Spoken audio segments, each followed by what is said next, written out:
Welcome to Praying Through the Bible, number 75, Judges 13, a prayer for every parent. My name is Perry Hall. Please, Lord, let the man of God you sent come to us again and teach us what we should do for the boy who will be born. Judges 13:8. That is the prayer of Manoah concerning his unborn son, Samson. That must be the prayer of every parent. The soon-to-be parents, previously unable to conceive, are told by the divine messenger, the boy will be a Nazarite to God from birth, and he will begin to save Israel from the power of the Philistines, chapter 13, verses 4 through 5. When the man of God comes again, Manoah asks his divine guest, what will the responsibilities and mission be? Chapter 13, verse 12. Literally, mission is work. I doubt the father is asking about occupations. He is asking, how does my son, being a Nazarite, fit into serving you? So wondrous is this experience that the theophany says when asked, what is his name? That his name is beyond understanding, or as some translations have, wonderful. That reminds me of another child whose name was Wonderful or Wonderful Counselor. Isaiah 9:6. Is this man of God, Jesus pre-incarnate? To prove his name is wonderful, when the flame went up from the altar to the sky, the angel of the Lord went up in its flame, chapter 13, verse 20. Wow. Who would not want to have such a breathtaking experience? But I have experiences very wonderful in their own right and unique ways. The birth of two children and the adoption of two others. Go back to before Manoah's prayer. They cannot conceive, and then God decides to bless them. Why God waited, no one knows. Children are blessings regardless of when born. Now, let me leave the text momentarily.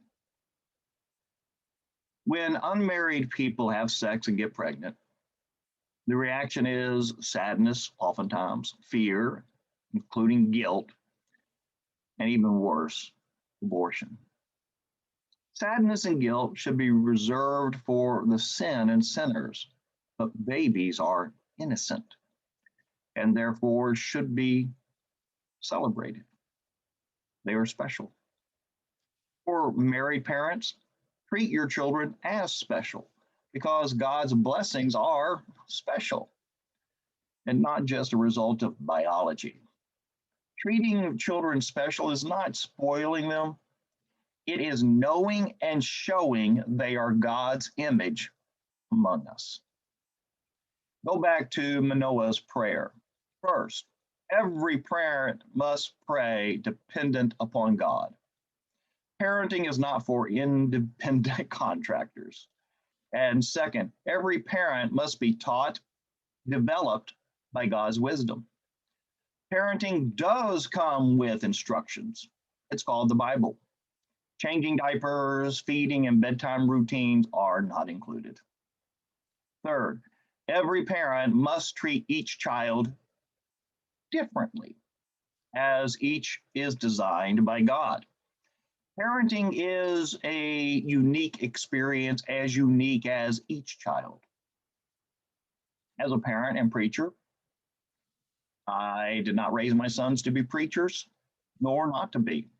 They must follow God, not me. One daughter married a preacher, although never pointed in or away from that direction. Parents do not get to decide how each serves God. That's God's business. Parents do not decide how each is blessed from God. That is God's business.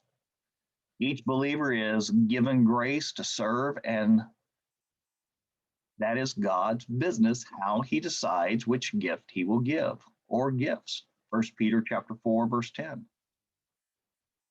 Parents are not just parents. They are servants of God, guiding their children to be servants of God in the way God chooses them to serve. That was the prayer of Manoah and should be ours too. What is our prayer challenge?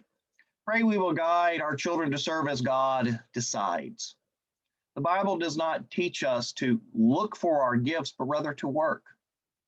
God will let us and our children know what gifts or gift of grace he chooses.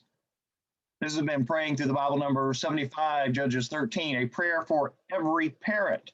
If this has been a blessing to you, please share, please like, please make a comment. And thank you very much.